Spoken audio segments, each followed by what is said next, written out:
It's time to vote, y'all. We have one of the biggest elections of our lives coming up next week. So I wanted to bring you a special guest, Greg Robinson, to talk about voting. Check it out. Hello, everybody. Today's show is going to focus on voting because we know that we have one of the biggest elections coming up, at least in my lifetime. So I'm talking to Greg Robinson, who is a man about town. Everybody knows Greg. He ran for mayor here in Tulsa's last election. So, Greg, how are you? I'm doing well, Risha. Thank you so much for having me on today. I'm always pleased when you come share your knowledge with us. Big election. What do you think overall?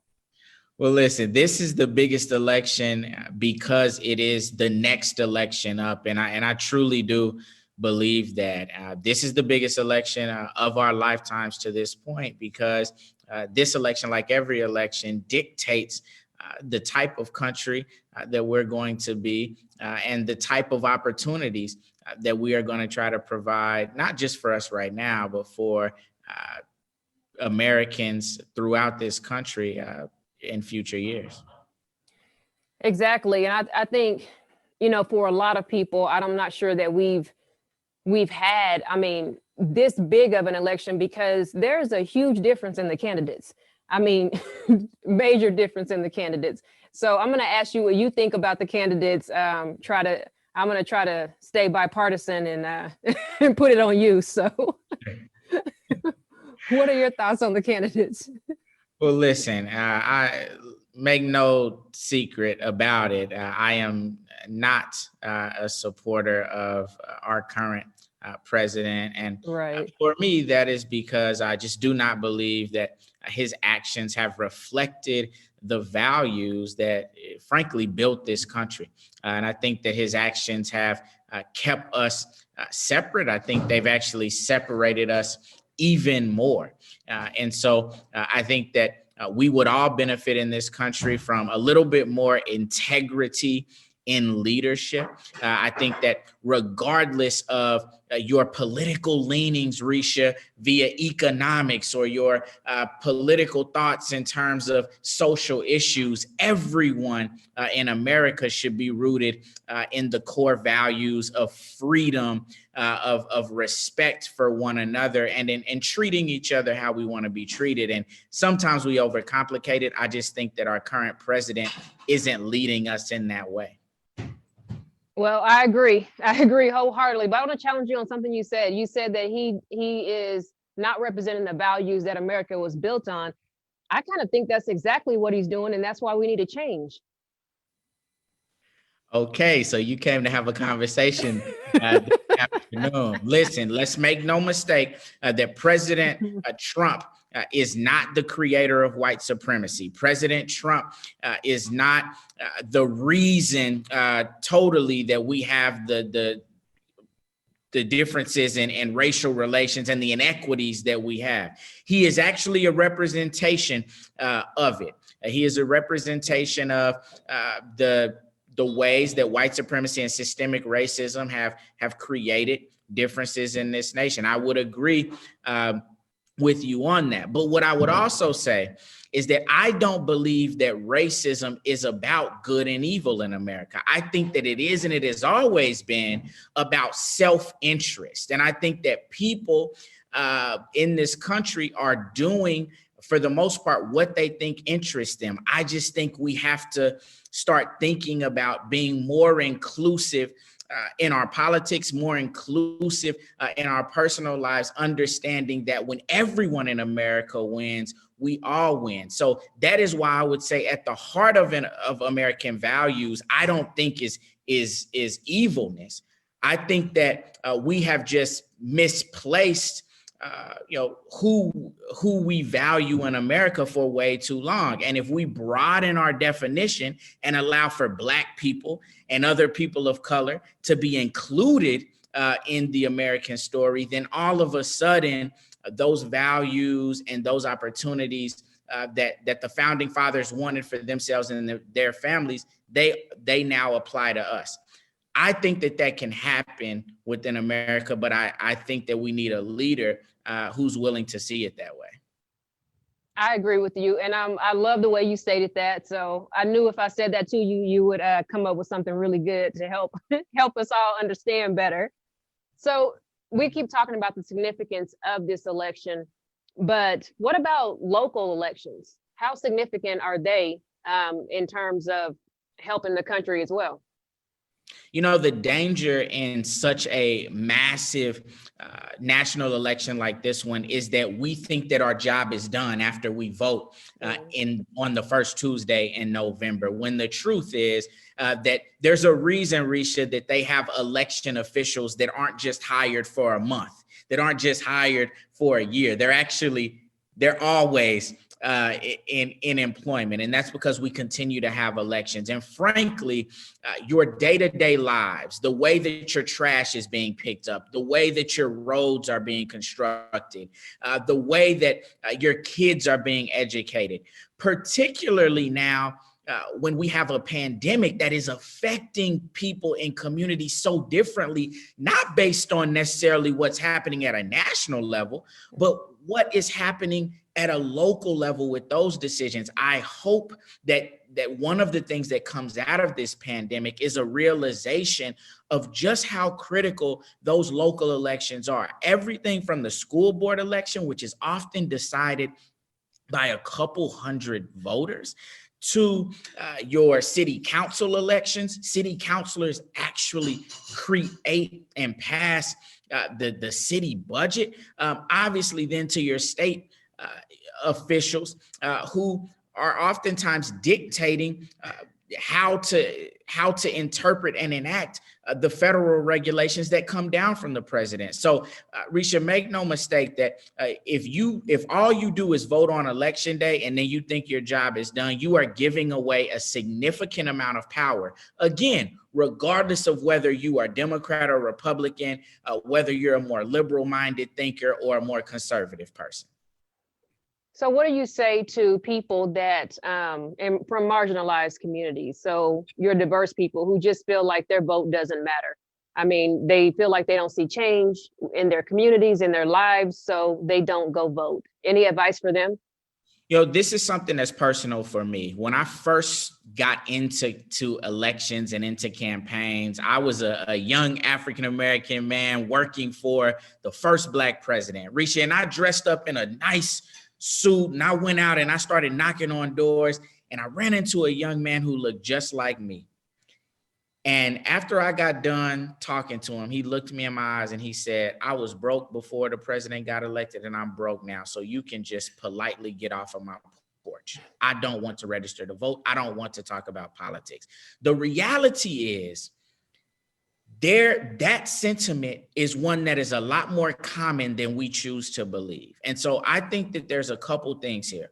One, elected officials and government leaders have to do a better job of representing the people that they have been put in the office by. But the other piece is we have to understand, especially those of us who come from oppressed backgrounds and minority populations, that there is a reason why so much has been done to keep us from that voting booth.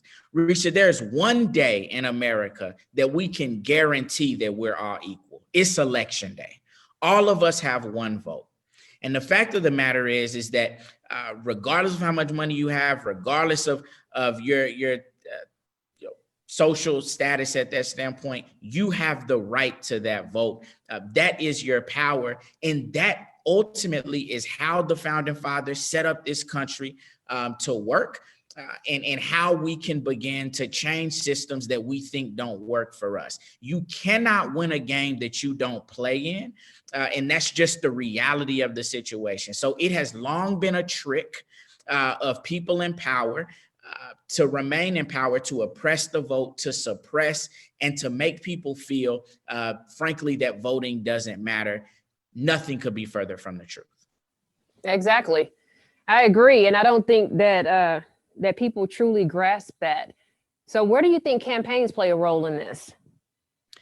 Listen, I think that people need to be educated about who the elected officials are, and what they stand for. One of the things when we talk about voting, Risha, is, we do all of this work about voting. We see all the commercials, and I think we forget that voting is a habit.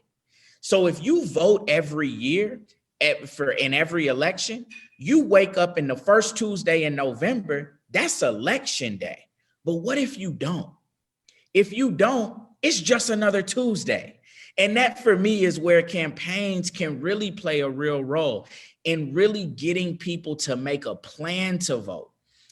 Yes, educating them on the candidates so that they're aware of what they're voting for, and ensuring that the candidates or the questions that are on the ballot are lining up with their interests, but also ensuring that they've been reminded that, hey, the first Tuesday in November is election day.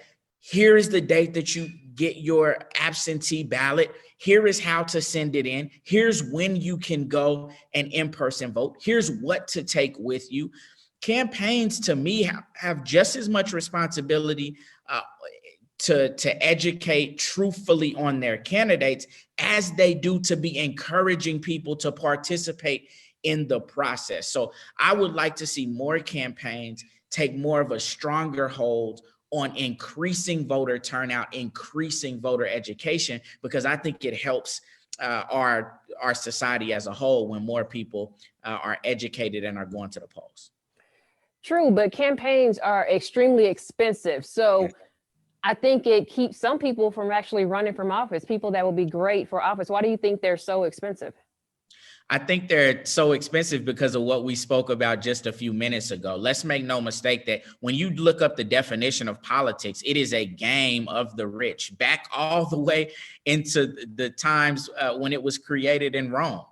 And so when you're someone who is sort of the people, just your average American, there's a reason that you feel that politics isn't for you.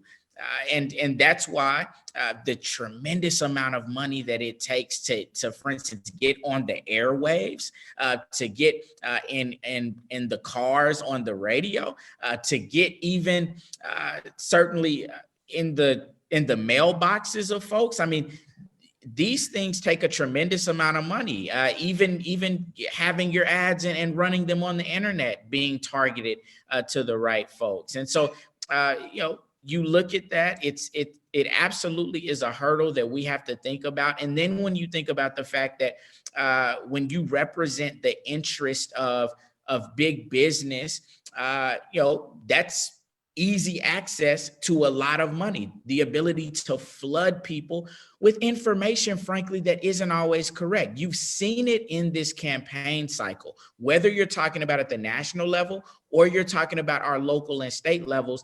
There are a lot of dirty, nasty things said about citizens who have taken the time and put themselves out there.